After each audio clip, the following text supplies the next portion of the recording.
Sadaqallahul Adzim.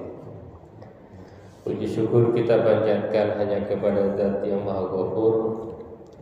Salawat dan salam mudah-mudahan tercurah kepada baginda tercinta Nabi besar Muhammad sallallahu alaihi wasallam. Para bapak, ibu-ibu juga ada ya, alhamdulillah. Biasanya yang banyak ibu-ibu, ini bapak-bapak. Berarti agak beda ya. Baitul Salam, Baitul Rahman. Rumahnya Zat yang Maha Pengasih. Biasanya ibu-ibu yang banyak, bapak-bapak dikit. Ini bapak-bapak banyak, ibu-ibu dikit.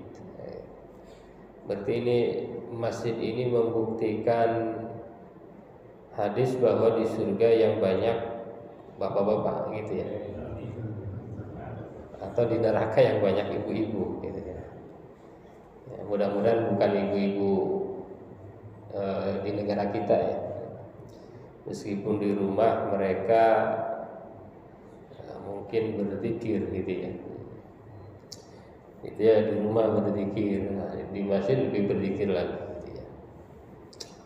Baitur Rahman, rumahnya Allah yang Maha Pengasih. Kalau dulu kita belajar di pondok itu beda Rahman dengan Rahim. Kalau Rahman itu Allah memberi kepada mukmin kafir gitu ya. Beda ya.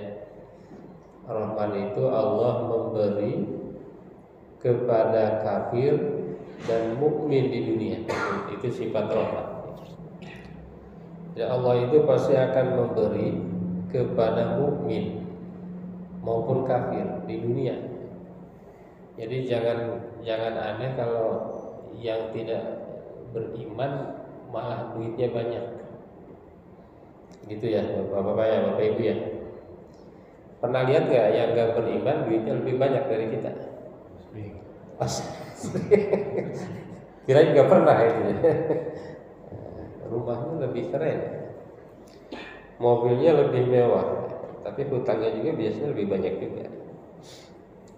Nah sekarang itu katanya orang kaya itu diantaranya ada hutang, banyak hutangnya. Jadi kalau kita hutangnya dikit, kita nggak kaya tuh. Tapi kalau orang kaya hutangnya banyak. Coba laporan para calon pejabat tuh, utangnya M ya kan? Kalau kita nggak MM-an lah ya. Gitu ya. Walaupun duitnya juga banyak, uangnya banyak. Saldonya banyak. Jadi di dunia ini mau yang rajin sholat, mau yang enggak, mau yang rajin kuliah subuh atau enggak, mau yang rajin zakat atau enggak, mau yang rajin baca Quran atau enggak, itu dapat ya. Nanti kalau di akhirat bagaimana? Kalau di akhirat Ar-Rahim, biasanya ada yang nama masjid itu Baitur Rahman, Baitur Rahim. Dua-duanya nama Asmaul Husna ya. Asmaul Husna, nama-nama baik bagi Allah Subhanahu wa Ta'ala. Baitur Rahim itu adalah kasih sayang Allah yang diberikan hanya kepada orang-orang yang beriman. Saya menggunakan istilah itu ya biar aman ya. Orang-orang yang beriman gitu ya. Karena kalau pakai istilah tertentu ini juga. Oke. Jadi hanya kepada orang-orang yang beriman. Jadi orang yang beriman itu nanti di akhirat itu akan dapat kenikmatan. Bagaimana yang gak beriman ya gak akan dapat. Tapi kan dia manfaatnya banyak bagi manusia. Ya meskipun manfaatnya banyak ya gak akan dapat apa-apa. Makanya waktu Ustadz Das'ad Latif ditanya oleh seorang apa itu budayawan. Nah ini ada Pak Ustadz budayawan tadi ya. Muadzinnya budayawan di sini. Minta katanya bujuk saya agar saya mau sholat. Kalau saya sudah tahu beliau itu tidak sholat, udah lama tidak meyakini sholat. Dari situ aja kan kena. Jadi Sehebat apapun amal seseorang, kalau tidak sholat ya nol. Sama dengan bapak-bapak ini ya, punya duit 1 miliar, angka satunya hilang, habis ya. Nah, itu baru sholat. Ini iman aja enggak gitu ya. Ini orang beriman tidak sholat gitu ya. Gitu ya. Nol kan gitu kan, gambarnya begitu kan. Dia beriman tidak sholat ya nol, apalagi tidak beriman ya gitu, lebih tinggi lagi, lebih dasar lagi. Oleh karena itu maka orang yang beruntung itu ya hanya orang yang beriman gitu. Jadi kita ini adalah orang-orang beruntung sebetulnya, karena kita dipilih oleh Allah Subhanahu wa taala untuk senantiasa menjadi seorang yang beriman. Jadi kalau di dunia ini kita dapat kemuliaan luar biasa, itu bonus saja. Anggap aja bonus lah ya. Sebentar. Kan di dunia ini kan sebentar ya. Kalau kata Hamka atau Hamka, Haji Abdul Malik Karim Abdullah. Hamka itu yang sekarang lembaganya terkenal namanya Al-Azhar. Hamka hebat kan?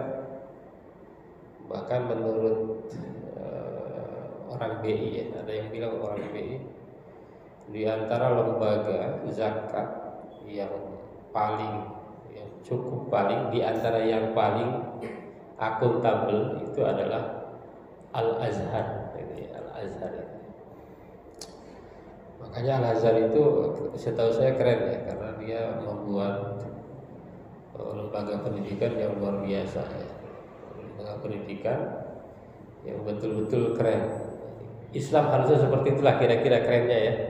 Al-Azhar. Pernah nggak Al-Azhar, ada Al-Azhar yang nggak bagus? Saya belum lihat gitu ya. Jadi tampilannya keren, modern gitu ya.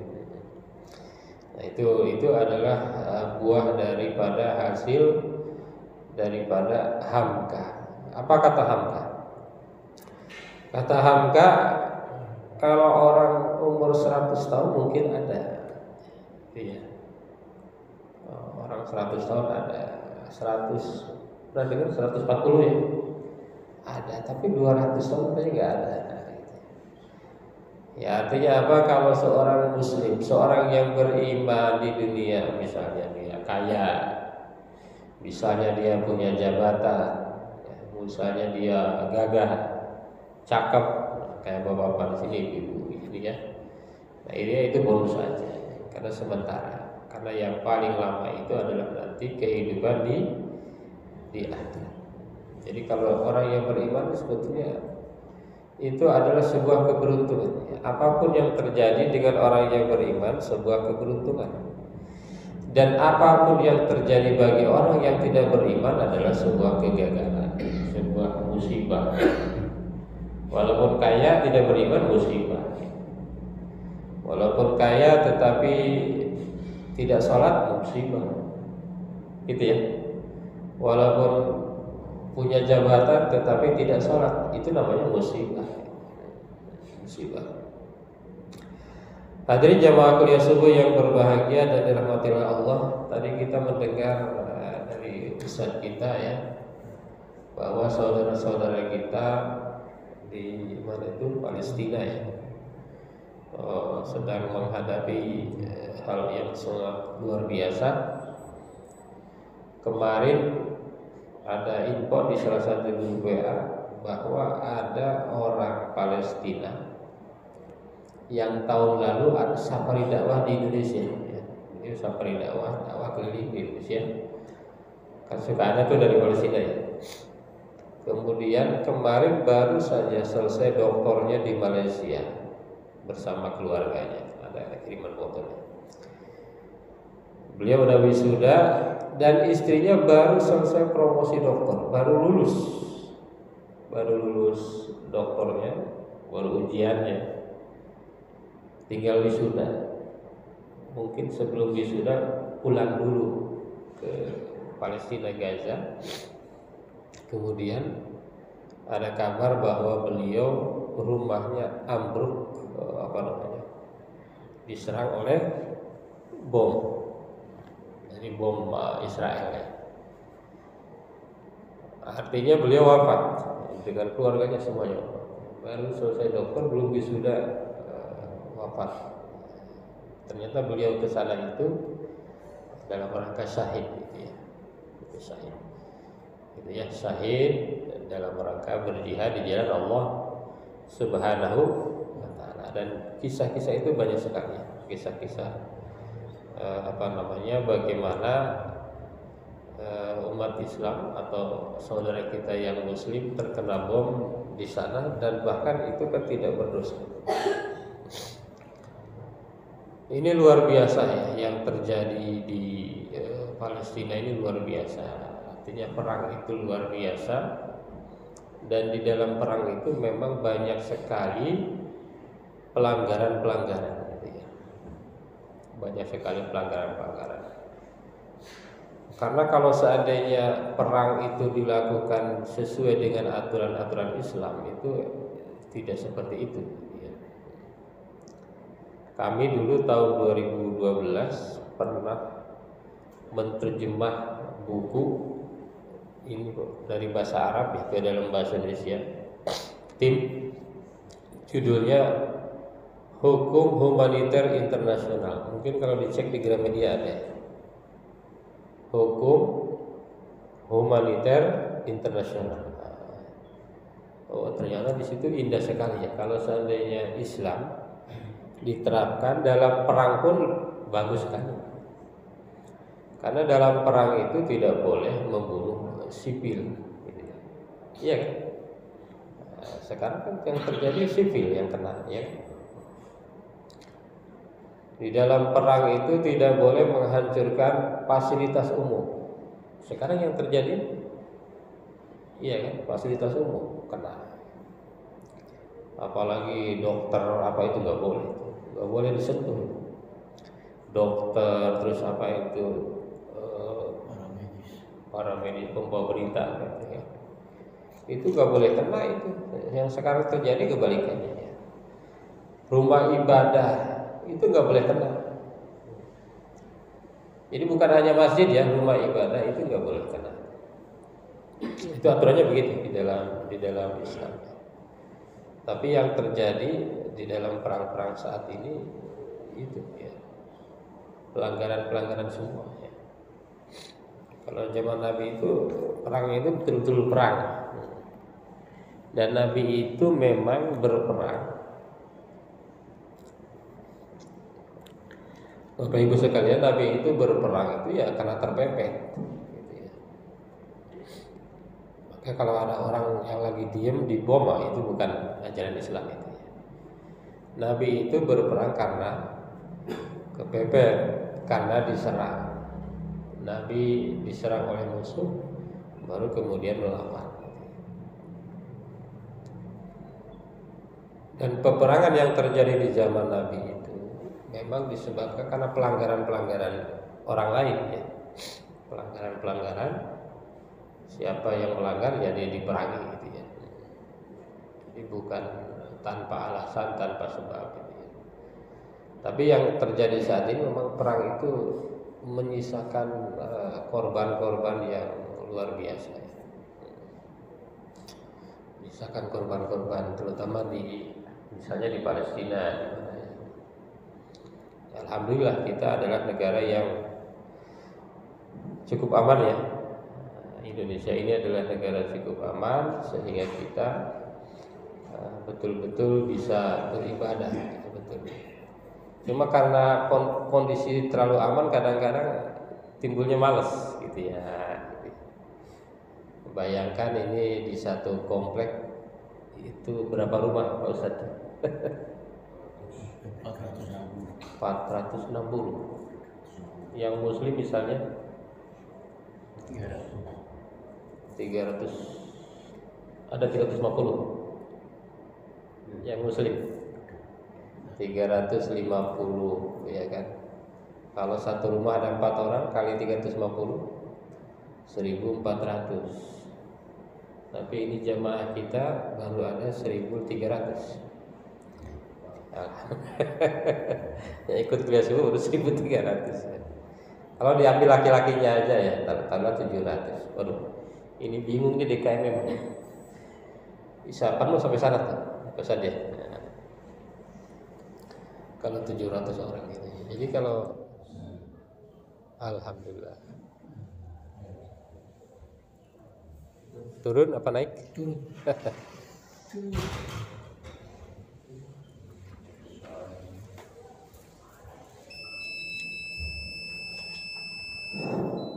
Alhamdulillah.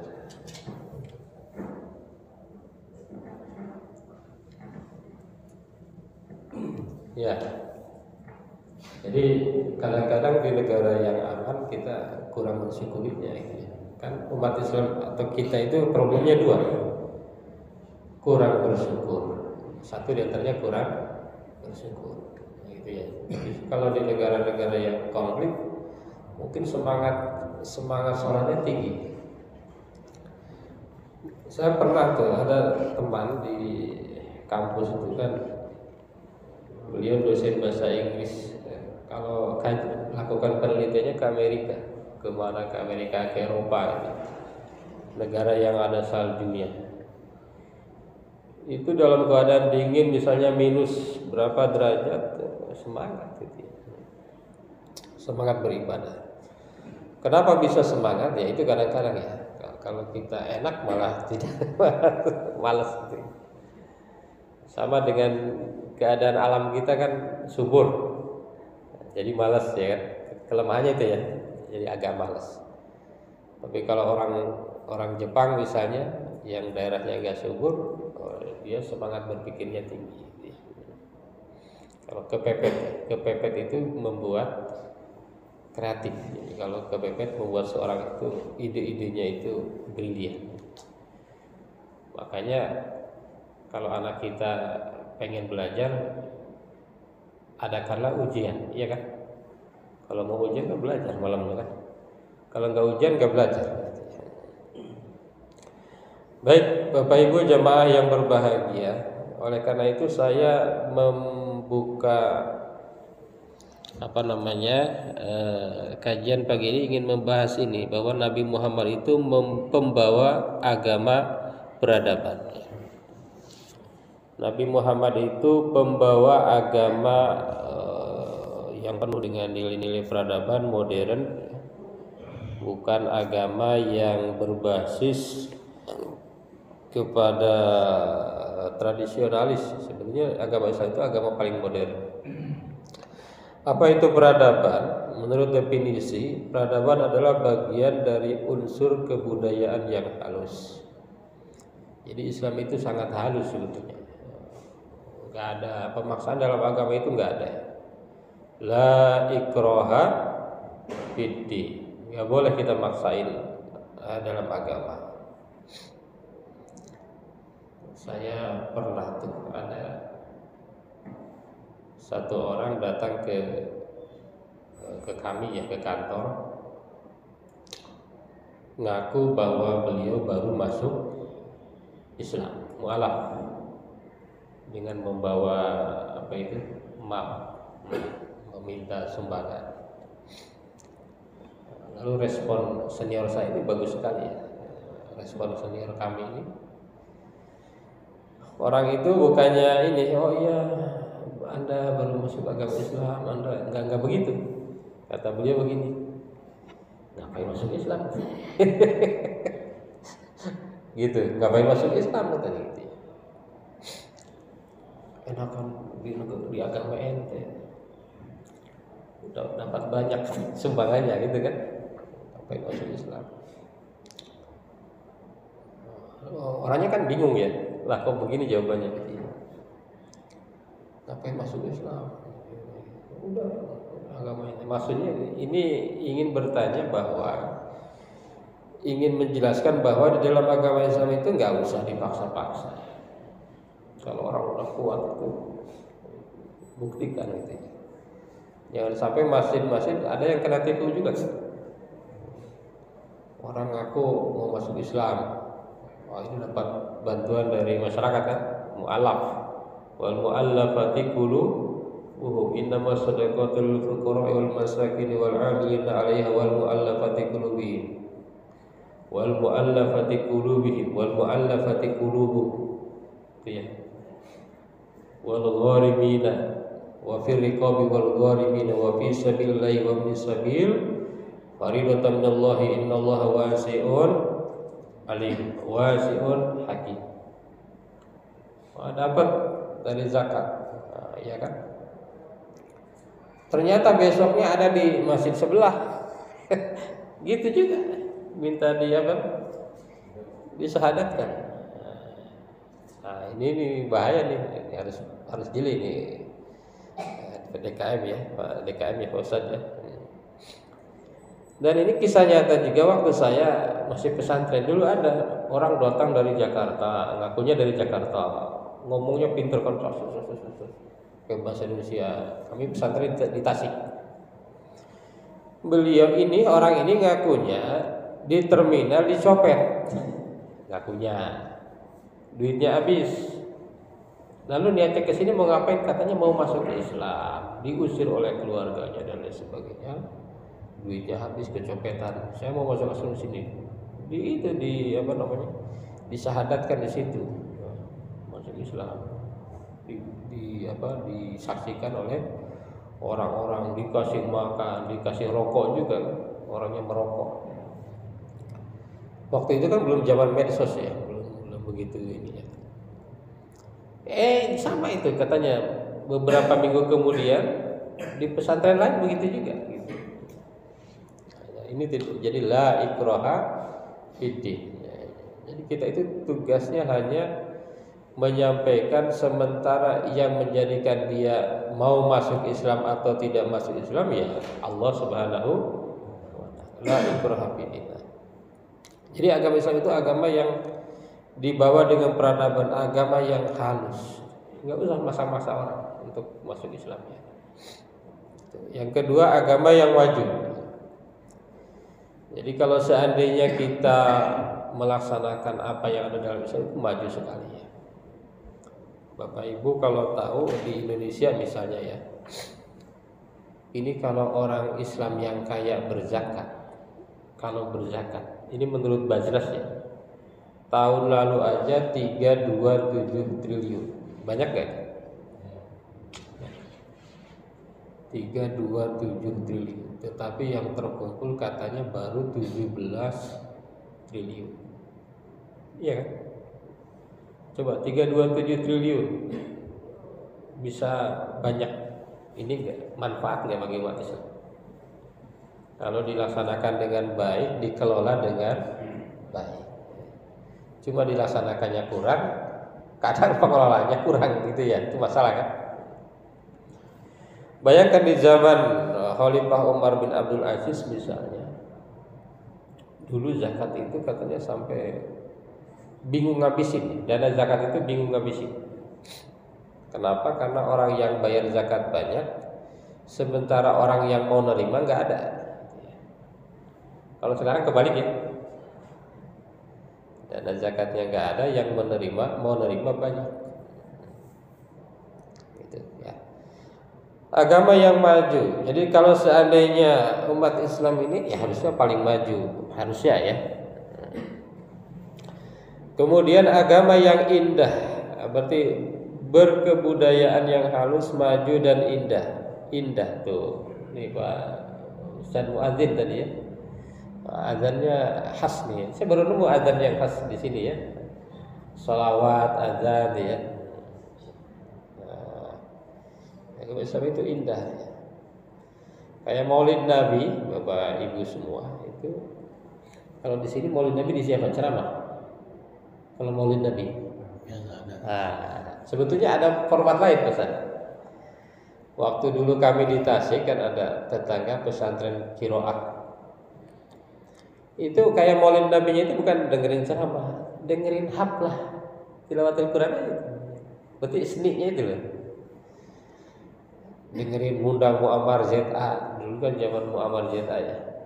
Muammar ZA. Itu 1 jam itu, Bapak Ibu ya. Bapak-bapak ya, Bapak Ibu. Itu dari awal sampai akhir dengerin itu ceramah nanti. Kan suka dengar. Walam yakul lahu kufuwan Allah ya, itu aja. Di antaranya kan seni ya, keindahan.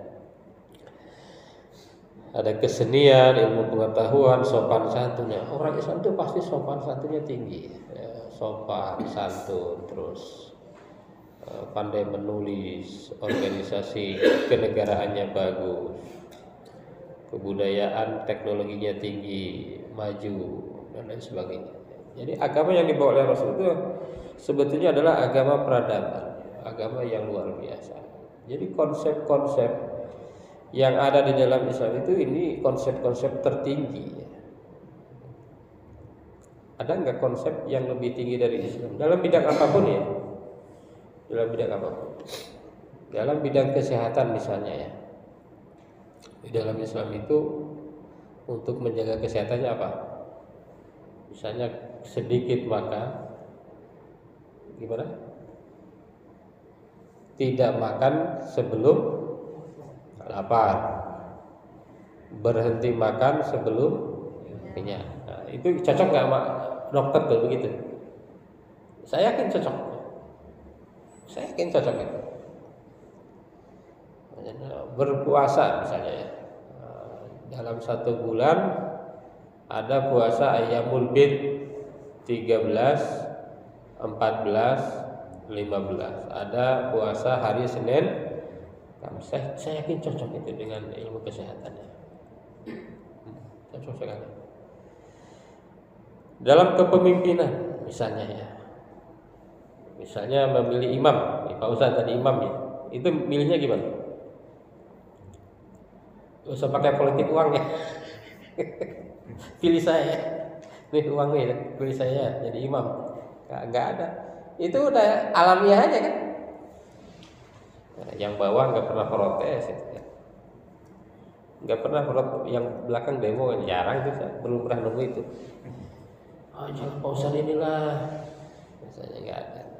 Itu dalam kepemimpinan begitu. Dalam berkeluarga sama, dalam waris ini yang luar biasa menurut saya waris. Waris sering dibahas nggak bosan waris. Kalau kita lihat sinetron kan nggak ngajarin tentang waris ya. Kalau di sinetron itu kan misalnya ada seseorang wafat, lalu warisnya gimana? Tergantung wasiat. Misalnya si A dapat mobil anu, anak yang kedua dapat rumah anu, ya kan? Istrinya dapat anu. Ini karena ini anak nakal nggak dapat apa-apa, sering gitu ya.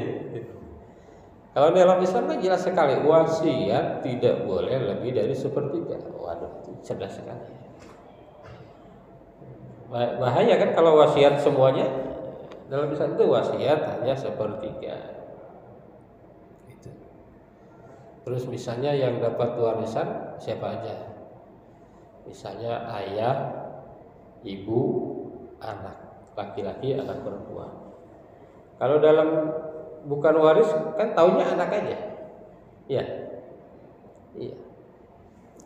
Itu udah mulai hilang juga dari kita ya. Jadi agama Islam itu kalau betul-betul dilaksanakan semuanya indah sekali ya. Termasuk jumlah ibadah dalam Islam sehari misalnya 5 kali itu pas sekali. Beberapa waktu lalu saya ada tugas ke Bali. Kebetulan Bapak Ibu ya, kan satu kamar 2 orang. Satu kamar sama saya itu tidak Islam. Ketawanya pas saya mau asar, Pak udah asar belum, kata saya itu. Ya kata belum, mohon maaf saya nggak Islam. Gitu ya. Tadi saya mau cerita apa nih tentang ini? Mau cerita apa barusan terakhir? Ya? Waris. Tentang Islam ya. Saya lupa kalau mau cerita apa. Pokoknya ini lucu nih. Dia itu tidak Islam, tetapi katanya dulunya Islam dan bisa baca Quran. Tentang jumlah sholat ya, jumlah sholat sehari tadi saya tahu dari beliau, katanya dalam agama dia itu ibadahnya itu setiap saat, katanya gitu. Tapi minimal seminggu sekali, katanya gitu ibadahnya. Coba dibandingkan dengan Islam, 5 kali sehari, pas kan itu kan? Pas, ya. Jadi nggak terlalu banyak, nggak terlalu sedikit. Jadi dalam Islam itu, coba apa dalam Islam yang tidak pas? Gitu. Al-Quran misalnya, ini konsep Al-Quran aja.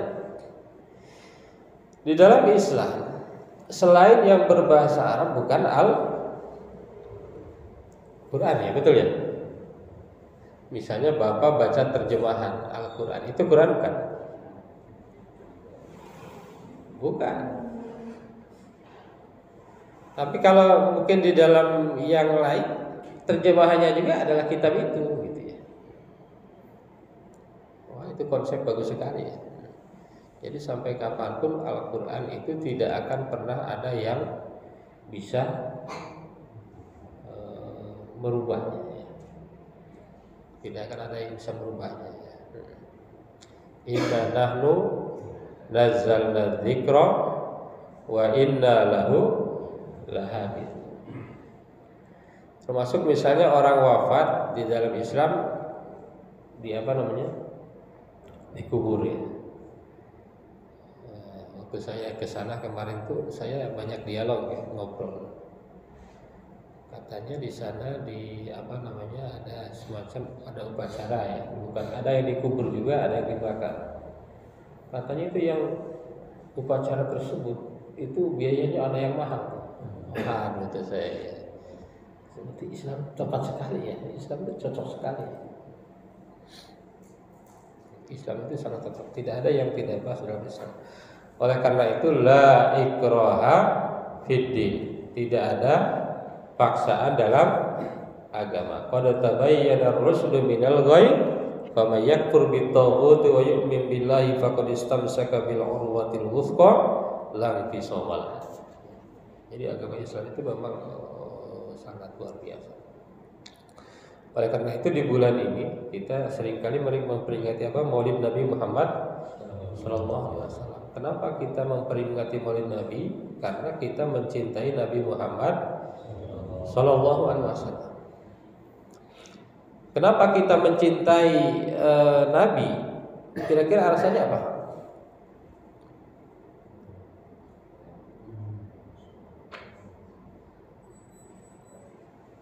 Kenapa kita harus mencintai Nabi?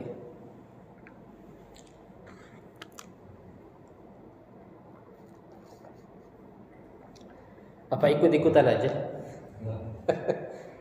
Karena kata Pak Kiai harus mencintai Nabi. Kenapa kira-kira? Alasannya itu dalam ayat Al-Qur'an adalah qad manallahu 'alal mu'minin idz ba'atsa fihim rasulan min anfusihim yatlu 'alaihim ayatihi wa yuzakkihim wa yu'allimuhumul kitaba wal hikmata wa in kanu min qablu la fi dhalalin mubin. Ini alasannya Bapak Ibu semuanya. Kenapa kita mencintai Nabi? Karena Allah menganugerahkan nikmat yang paling besar itu adalah adanya Nabi Muhammad sallallahu alaihi wasallam. Seperti Bapak dikasih coba nikmat yang paling besar kita apa? Sehat. Cinta sehat nggak? Kalau yang berbentuk benda selain sehat, benda bisa anak, bisa apa itu? Nikmat yang gede apa? Anak misalnya ya, ya. Wah, punya anak itu kan luar biasa, mahal. Itu ya. Jadi karena itu sesuatu yang mewah, ya wajib kita cintai. Masa nggak dicintai gitu ya? Kita punya mobil bagus, kita cintai nggak? Ya, kenapa kita cintai? Ya karena bagus gitu. Kenapa kita cinta istri kita? Karena paling cantik. Dulu maksudnya waktu mau jadi calon istri itu kenapa kita cintai, kita pilih? Karena paling cantik menurut kita kan. Kenapa Nabi itu kita cintai? Karena itu anugerah Allah paling indah. Jadi anugerah yang paling besar itu adalah dilahirkannya Rasulullah Sallallahu Alaihi Wasallam. Kan ada ayat, laqad manallahu 'alal mu'minin. Allah telah memberikan anugerah hanya kepada orang-orang yang beriman.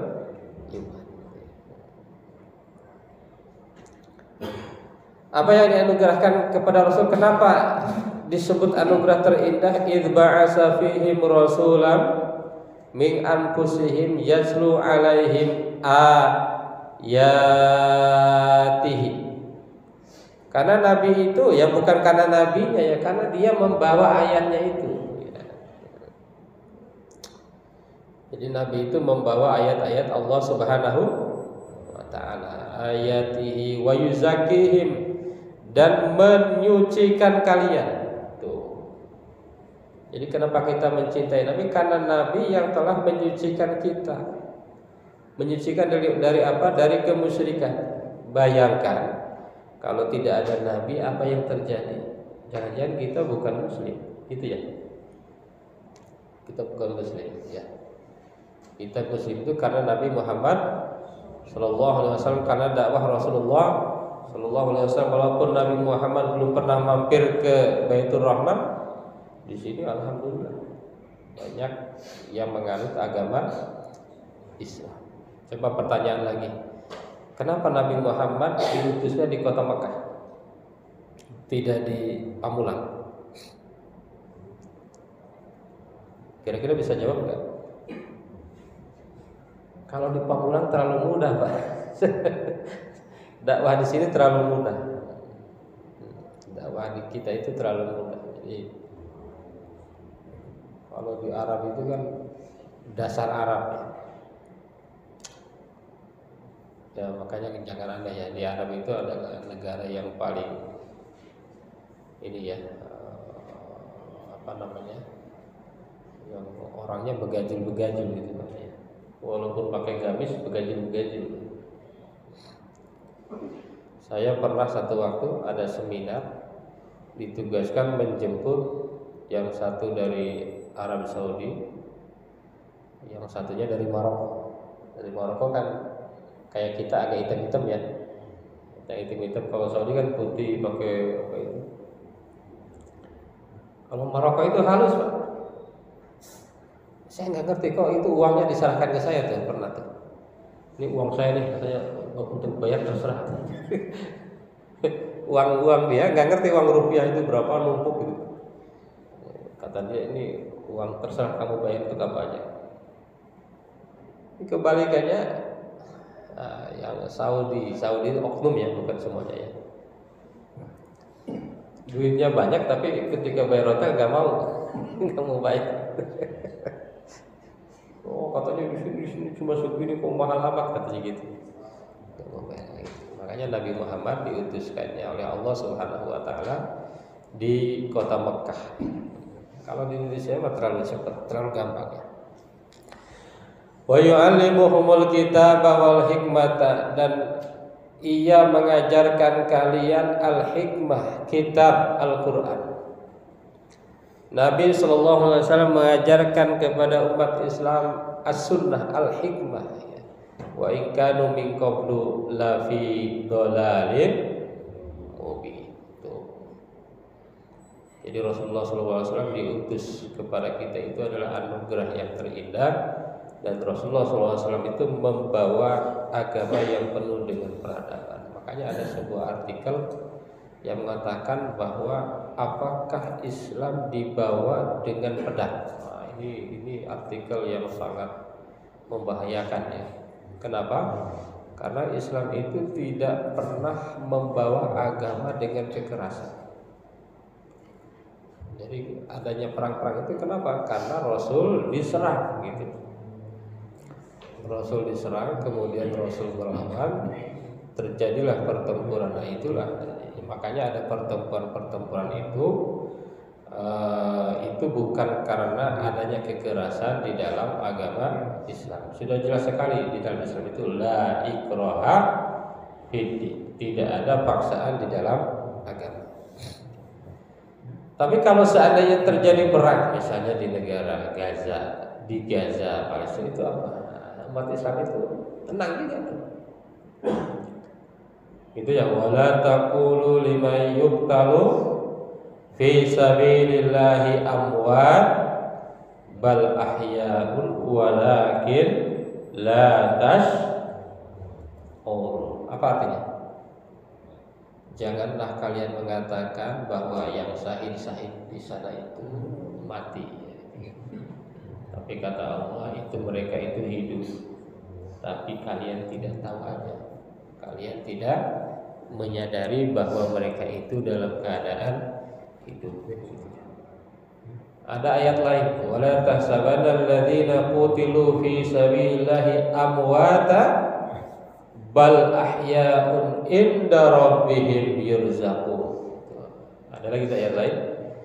Janganlah kalian menganggap bahwa orang-orang yang terbunuh di jalan Allah itu mati, tetapi mereka hidup dan Allah memberikan rezeki. Artinya arwah-arwah mereka dalam keadaan penuh dengan kebahagiaan dari Allah Subhanahu wa taala gitu. Tapi nanti jangan aneh. Orang-orang kafir itu akan selalu mencemooh. Orang-orang kafir itu pasti bilangnya gini kan, lau kanu indana ma matu wa ma qutilu. Itu pasti begitu, itu godaan orang kafir. Oh, ente rajin sholat, ente rajin ke masjid itu, tetap aja miskin. Ya, kira-kira begitu. Nah, itu godaan kita ya. Tuh kan. Karena ente ikut berperang mati kan? Laukanu indana ma matu wa ma qutilu wallahu yuhyi wa yumiit wallahu bima ta'maluna basir. Kata Allah, yang menghidupkan, yang mematikan ya Allah, dan Allah tahu apa yang kalian lakukan. Kalau menurut Hamkalai kan begitu ya. Banyak orang katanya ya takut ya, takut, padahal banyak orang meninggal justru bukan di perang, justru meninggalnya itu adalah di tempat tidur. Baik Bapak Ibu semua, mungkin itu aja yang bisa disampaikan, bahwa agama Islam itu adalah agama yang penuh dengan peradaban ya, agama yang tinggi, agama yang modern, agama yang anti kekerasan ya. Dan kalaupun ada perang, itu adalah dalam rangka membela diri, membela kebenaran. Jadi Islam itu agama yang sungguh luar biasa. Dan dalam perang pun di dalam Islam ada aturan-aturan yang kalau seandainya dilaksanakan, maka itu sangat sungguh luar biasa ya. Memberikan keadilan, memberikan solusi-solusi yang nyata bagi kehidupan umat manusia dalam keadaan konflik ataupun tidak konflik. Pak Ustaz, mungkin itu aja yang bisa disampaikan. Kalau ada yang dipertanyakan, dipersilakan. Assalamualaikum warahmatullahi wabarakatuh. Waalaikumsalam.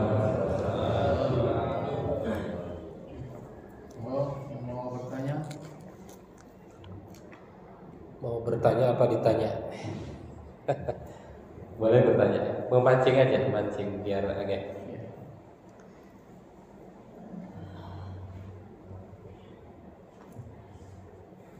Dan Nggak boleh. kan kalau berperang syahid, kalau misalnya mati dibom dalam keadaan sipil itu Ustaz, Ya. kan ada gambaran malam itu kan di WA itu bahwa dia itu nggak berperang suaminya. Tapi suaminya itu mati kena bom gitu kan. Ya. Tapi betapa bahagianya tuh keluarganya karena itu dibilang mati syahid apa gimana Ustaz? Baik. Jadi apakah yang mati syahid itu hanya yang berperang? Hanya Pas termasuk sipil juga yang gitu. kalau sekarang kan tentara ya, militer ya. Kalau zaman dulu di zaman Nabi nggak ada militer, militer itu adalah laki-laki yang kuat. Kalau sekarang karena udah modern, jadi ada militer, ada sipil. Nah, bagaimana bagi sipil yang terbunuh? ya dia syahid.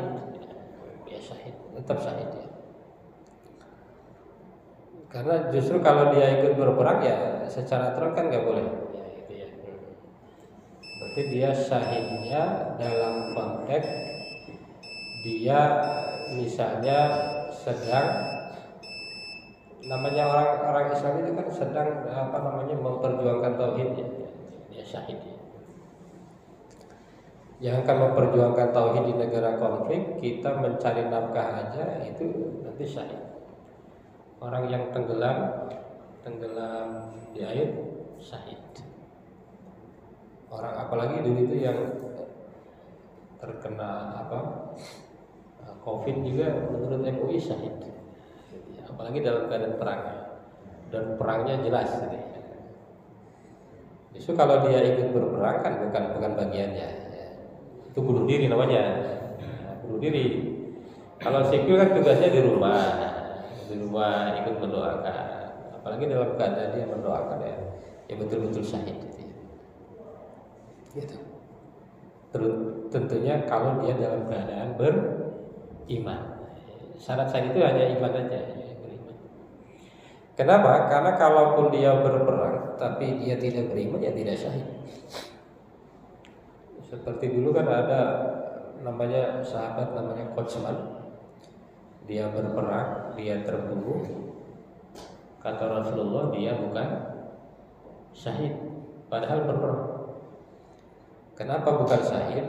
Pertama karena Qotsman itu niat berperangnya bukan karena Allah. Jadi kalau dia tadi tinggal di Gaza bukan karena Allah, ya tidak syahid. Yang kedua, karena Qotsman itu ketika berperang dia terkena pedang lawan.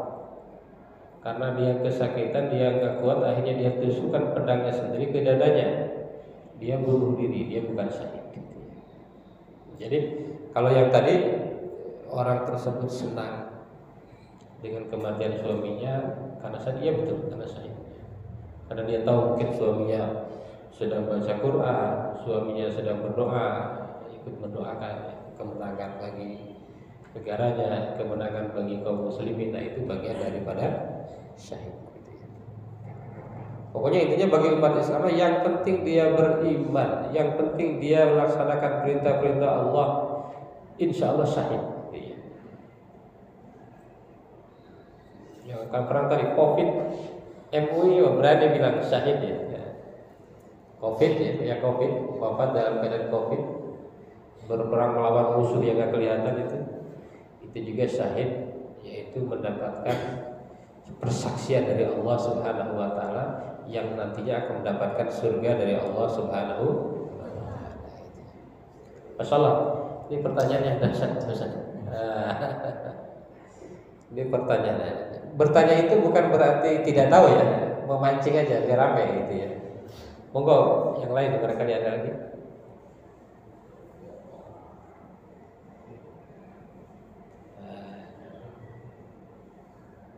Alhamdulillah, kalau tidak ada alhamdulillah ya. Nanti kalau ada kajian lagi boleh siapin pertanyaan. Jadi pertanyaan itu sebetulnya bukan berarti tidak tahu ya. Pertanyaan itu adalah untuk mengarahkan ini yang ingin diketahui jamaah biar tahu apa. Itu ya Bapak Ibu ya. Termasuk kita ini dalam keadaan ini ya, berjuang di jalan Allah Subhanahu wa taala. Kalau di negara aman ya berjuangnya begini. Berjuangnya begini. Jangan kebalik, di negara aman berjuangnya pakai pedang. Di negara konflik berjuangnya begini ya kan, kebalik seperti. Kalau di negara aman kayak kita ya istilahnya pejuang subuh. Nah, ini. Pejuang kajian subuh. Ada lagi pejuang tahajud. Nah, itu ya. Pejuang-pejuang itulah ya untuk di negara yang aman. Mudah-mudahan kita ya termasuk orang-orang yang betul-betul selalu istiqomah dalam keislaman kita ya. Sehingga kita betul-betul nanti termasuk umat yang selamat bersama Rasulullah Sallallahu Alaihi Wasallam. Cukup saja. Baik Bapak Ibu, terima kasih. Mohon maaf atas segala kekurangan. Wassalamualaikum warahmatullahi wabarakatuh. Waalaikumsalam.